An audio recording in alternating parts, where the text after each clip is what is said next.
बिस्मिल्लाहिर्रहमानिर्रहीम। उम्मीद करता हूँ तमाम तर लोग खैर आफियत से होंगे। एक नई वीडियो में खुश आमदीद करूँगा। नाज़रीन, आज़ाद कश्मीर के अंदर तहरीक अदम एतमाद ताहाल जो है वो पेश नहीं की जा सकी। जो पीपल्स पार्टी की जो मरकज़ी क़यादत है वो इस वक्त पाकिस्तान के अंदर जो 27वीं आइनी तरमीम है उसको मंजूर करवाने के लिए तगदो कर रही है, उसी जदोजहद में लगी हुई है। लेकिन उसी दौरान जो आज़ाद कश्मीर के अंदर जो वज़ीर-ए-आज़म आज़ाद कश्मीर हैं चौधरी अनवारुल हक, उनके ख़िलाफ़ जो एक अदम एतमाद की तहरीक जो है वो आज़ाद कश्मीर कानून साज़ असम्बली के अंदर पेश की जानी थी, वो ताहाल पेश नहीं की जा सकी। और अब बहुत से लोग ये क्या साराइयाँ करते हुए हमें नज़र आ रहे हैं कि जो आज़ाद कश्मीर के अंदर जो तहरीक अदम एतमाद है शायद वो पेश ना की जाए और जो मौजूदा वज़ीर-ए-आज़म हैं उनको अपनी जो बकिया मुद्दत है वो पूरी करने दी जाए।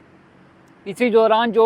अवामी एक्शन कमेटी के मेंबर हैं शौकत नवाज़ मीर, उनकी जानिब से एक पैगाम जारी किया गया जिसमें ये कहा गया कि जो वज़ीर-ए-आज़म आज़ाद कश्मीर हैं वो हुकूमत पाकिस्तान और जो अवामी एक्शन कमेटी है उसके दरमियान जो होने वाला मायदा है उसको पूरा होने में वो जो दरमियान में जो एक रुकावट है वो वज़ीर-ए-आज़म आज़ाद कश्मीर हैं। तो एक तरफ जब हुकूमत के लोग ये कहा करते थे कि जो ये जो मौजूदा वज़ीर-ए-आज़म हैं वो अवामी एक्शन कमेटी के 12वें खिलाड़ी हैं या उनके हमायती हैं या उनकी तरफ से ये लॉन्च किए गए हैं। तो मेरे ख्याल में कल जिस वक्त ये शौकत नवाज़ मीर साहब की जानिब से ये बयान आया तो उसके बाद ये चीज़ वाज़ेह हो गई है कि जो वज़ीर-ए-आज़म आज़ाद कश्मीर हैं शायद उनका दूर दूर तक जो अवामी एक्शन कमेटी है उससे कोई ताल्लुक़ नहीं है, क्योंकि ये कहना कि जो तमाम तर मायदा है उसकी जो खिलाफ वर्जी है वो वज़ीर-ए-आज़म आज़ाद कश्मीर कर रहे हैं, तो फिर उससे कहीं भी साबित नहीं होता कि जो वज़ीर-ए-आज़म आज़ाद कश्मीर है उनका कहीं ना कहीं अवामी एक्शन कमेटी से ताल्लुक़ है। दूसरी जानिब जो मायदे की खिलाफ वर्जी के हवाले से उनने शौकत नवाज़ मीर साहब ने बात की तो आज़ाद कश्मीर के अंदर जो कमिश्नर पुंछ है उनके साथ एक मुज़ाकरात हुए थे जिसमें ये कहा गया था कि जो पुंछ डिवीज़न है उसके अंदर 3 से 6 घंटे की लोड शेडिंग होगी। लेकिन गुज़िश्ता रोज़ ज़िला बाग समेत मुख्तलिफ एरियाज़ में जो है वो बिजली की लोड शेडिंग हमें देखने को मिली और अच्छी खासी लोड शेडिंग जो है वो हो रही है। एलानिया लोड शेडिंग तो है ही है, यानी 3 से 6 घंटे की जो लोड शेडिंग है वो ज़िला बाग और मुख्तलिफ जो आज़ाद कश्मीर के एरियाज़ हैं वहाँ पर हो रही है। लेकिन उसके साथ साथ जो गैर एलानिया लोड शेडिंग है उसका सिलसिला भी जारी है और जो बिजली है वो 1 घंटे में 3 से 4 बार भी उसका जाना जो है वो मामूल बन चुका है। जो इंटरनेट की सर्विस है मुख्तलिफ जगहों से चूँकि हमने पता करने की कोशिश की तो बहुत सी जगह ऐसी हैं जहाँ पर अभी भी बहुत सारे जो इशूज़ हैं वो इंटरनेट के आ रहे हैं। गो कि जो फेसबुक है वो डाटा पर चलना शुरू हो गया लेकिन वो इतना स्लो चल रही है कि शायद उस पर कुछ भी अपलोड करना या कुछ भी पोस्ट करना काफ़ी ज़्यादा मुश्किल हो गया है। अब देखना यह है क्योंकि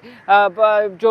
एक नया हफ्ता शुरू हुआ है इस हफ्ते के दौरान कहा यह जा रहा है कि पाकिस्तान के अंदर जो 27वीं आइनी तरमीम है उसको पास करवा लिया जाएगा। तो उसके बाद जब जो मरकज़ी क़यादत है जब वो फ्री हो जाती है तो जब उसका ध्यान आज़ाद कश्मीर की तरफ आएगा तो क्या तहरीक अदम एतमाद पेश करने के हवाले से जो पीपल्स पार्टी और ख़ासकर जो नून लीग हैं वो हमें संजीदा होती हुई दिखाई देंगी या नहीं दिखाई देंगी। आया आज़ाद कश्मीर कानून साज़ असम्बली के अंदर जो तहरीक अदम एतमाद है उसको पेश किया जाएगा या नहीं पेश किया जाएगा, या फिर पीपल्स पार्टी और नून लीग दोनों मिलकर जो है वो मौजूदा वज़ीर-ए-आज़म को वक्त देंगी कि वो इसी अपने टेन्योर को जो है मुकम्मल करें और उसके बाद आज़ाद कश्मीर के अंदर इलेक्शन करवाए जाएँ। दूसरी जानिब अगर बात की जाए आज़ाद कश्मीर के अंदर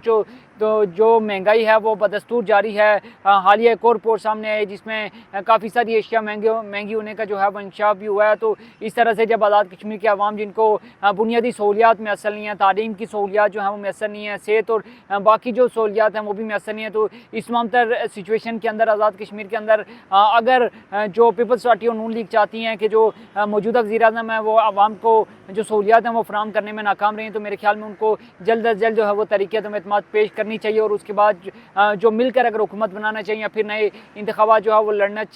चाहती हैं, दोनों जमातें मिलकर लड़ें या अलग अलग लड़ें तो भी उनको लड़नी चाहिए क्योंकि आज़ाद कश्मीर के अवाम जो हैं वो काफ़ी ज़्यादा मुश्किलात का शिकार हैं। भला जो भी अपडेट्स होंगी वो आपके साथ गायब शेयर करते रहेंगे, लेकिन अगर आपने अभी तक हमारे यूट्यूब चैनल और फेसबुक पेज को जो है सब्सक्राइब नहीं किया तो जल्दी से सब्सक्राइब कर लें ताकि आने वाली जो भी अपडेट्स हैं वो आप तक पहुँच सकें। अभी तक के लिए मुझे दीजिए इजाज़त। अल्लाह हाफ़िज़।